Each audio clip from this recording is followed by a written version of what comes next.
Chloe Green! Bakit ka nandito? Layuan mo si Miss Chloe. Pasensya na. Ngayon lang ako nakarating. Di ko inaasahang matatagalan pa pala ako sa South. Ayos lang. Naiintindihan ko naman. Gusto ko ring mag-sorry sa'yo tungkol sa sitwasyon kay Eric. Pumunta pa rin sila dito at gumawa ng malaking eksena. Akala ko kasi kaya kong harapin mag-isa. Nagkamali ako. Ayos lang yun. Hindi mo kailangang mag-sorry sa akin. Pero kung nalaman mo ang tungkol sa amin ni Eric, makikipag-engage ka pa rin ba? Oo, kahit mahal mo pa siya. Basta ako pinili mo, papayag pa rin ako. Ay, tama ka. Total, isang business marriage lang naman ang lahat ng ito. Hindi yun ang ibig kong sabihin. Alam kong ibig mong sabihin, pagkatapos nating ikasal, maaari tayong mamuhay ng magkalayo. Kung may mahal kang iba, pwede basta palihin hanggat hindi apektado ang negosyo. Ayos lang sa akin. At simula ngayon, negosyo na lang ang pag-uusapan natin. Gusto mo ng kasal na walang pag-ibig? Oh! Bakit? Nang dahil lang kay Eric, gusto mo na akong i-shut out? Hindi patas yun para sa akin. Hindi totoo ang pag-ibig. Mga interes lamang. Sa puntong ito, dapat mas naiintindihan mo. Miss Chloe, ang kasal sa akin ay nakabatay sa tunay na damdamin. Pwede kang magmahal ng iba, pero dapat mo rin akong mahalin. Kung hindi, ayoko. Pwede bang wag na lang tayong makialam sa isa't isa? Hindi ba mas okay yun? Ayoko. Gusto ko ang asawa ko. At ako ay mamuhay bilang... Miss Green, siguro wala ka pang masyadong alam tungkol sa akin. Hayaan mo akong magpakilala. Oh, hindi. Hindi na kailangan. Sapat na yung alam ko sa'yo. Hindi. May mga detalye na dapat mo pang malaman. Ako, si Samuel Parker. Dibdib 44 inches, bewang 28 inches, balakang 38 inches, may 8-pack abs, romance, pure na pure, virgin na virgin. Bakit mo ba sinasabi sa akin to? May 4 na panata akong nalabag dahil sa'yo. Kasakiman, galit, delusyon, at libog. Lahat ng mga ito nalabag ko dahil sa'yo. Kaya dapat kumuha ka din ng responsibilidad. Ako? Magiging asawa kita. May mga pangangailangan ako sa'yo. Pakiusap, tugunan mo mga ito.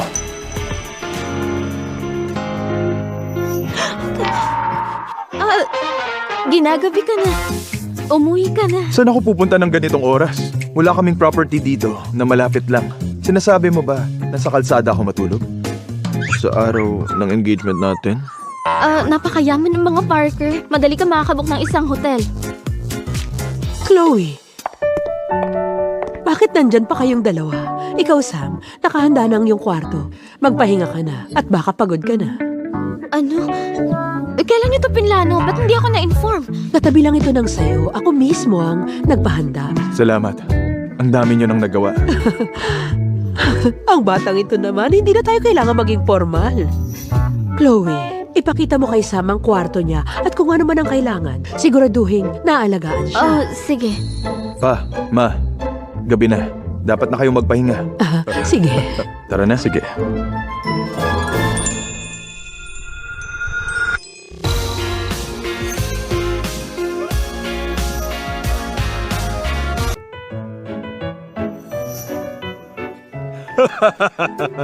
Magaling!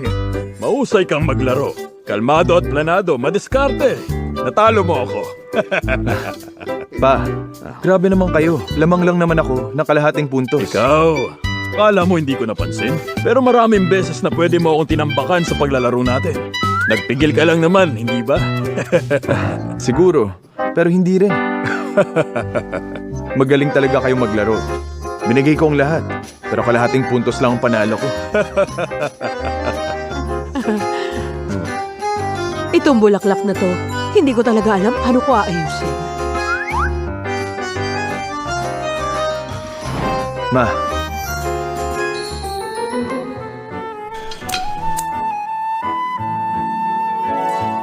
Ma, okay na ba to? Ganyan nga, biglang gumanda. Magaling talaga ang pagkagawa mo. Lola ko ang mahilig sa bulaklak. Natutunan kong mag-ayos sa kanya. Maganda ang pagpapalaki sa'yo ni Mrs. Parker. Mahusay ka sa lahat. Gusto ko sanang malaman ang sikreto niya. Kung sana lang ang aming Chloe naging ganun kadaling palakihin. Ma! Sa wakas, gising ka na. Pinagluto ka ng sabaw ni Sam kaninang umaga para matikman mo. Sige na, Sam. Patikimin mo na si Chloe ng luto mo. Pinagluto niyo po ako? Para kasing madalas kang distracted, kaya ipinagluto kita ng sabaw. Subukan mo to. Halika. Gusto ko rin. Eto pa. Tikman natin. Eto, tikman mo. Baka magustuhan mo.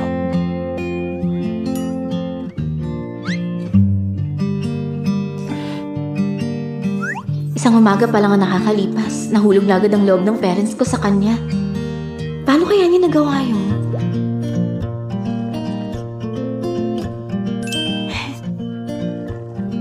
Kung nagustuhan mo, gagawan na kita palagi. Maabala ka pa. Ayos lang. Hindi siya abala. Sa pamilya namin, natural lang pagsilbihan ng asawa.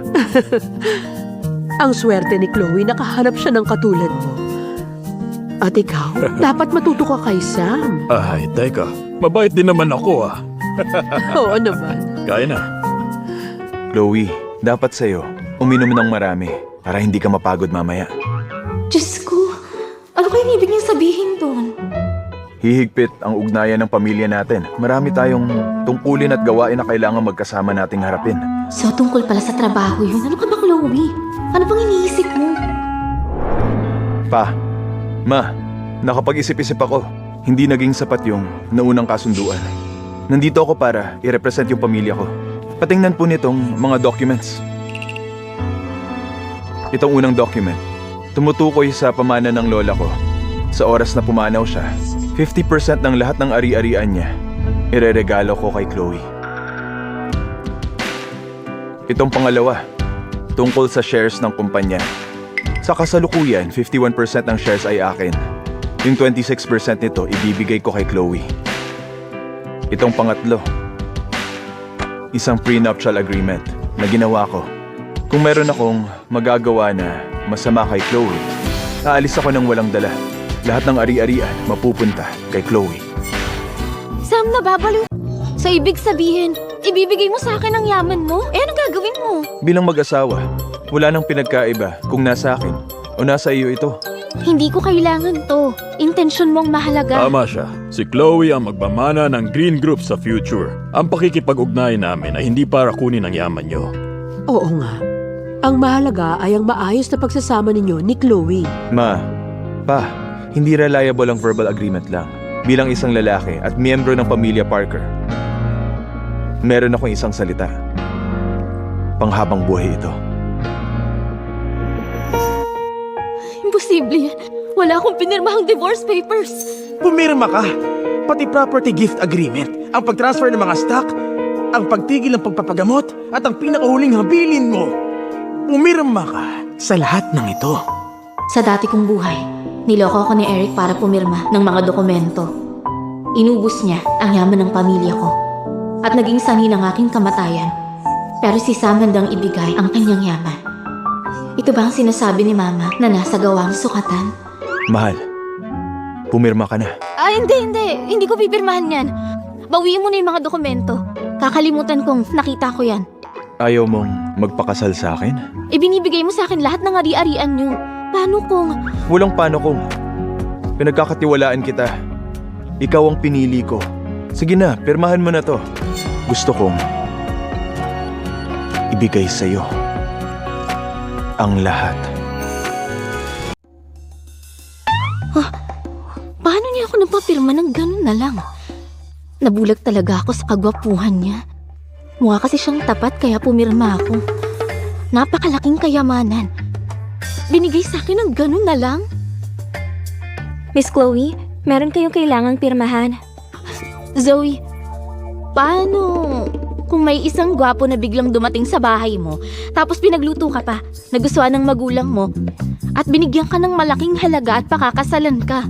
May katuturan ba yun? Ma'am, parang wala naman. Mahirap mangarap ng ganyan.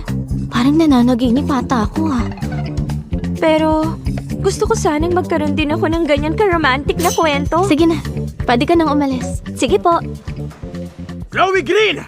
Bakit ka nandito? Layuan mo si Miss Chloe. Ako ang fiancé ni Chloe Green. At ang susunod na head ng Green family. Ang lakas na loob ang pagsalitaan ako ng ganyan. Parker ang apelyido ng boyfriend ni Miss Chloe. Nagpalit ka na ng pangalan? Hindi ba Wilson ka? Wala akong oras sa'yo. Umalis ka! Security! Palabasin niyo siya! Zoe, iwan mo muna kami. Miss Chloe, huwag kang mag-alala. Nasa labas lang ako, kasama ng security. O sige. Eric, anong kailangan mo? Balita ko natulog daw si Parker sa inyo kagabi.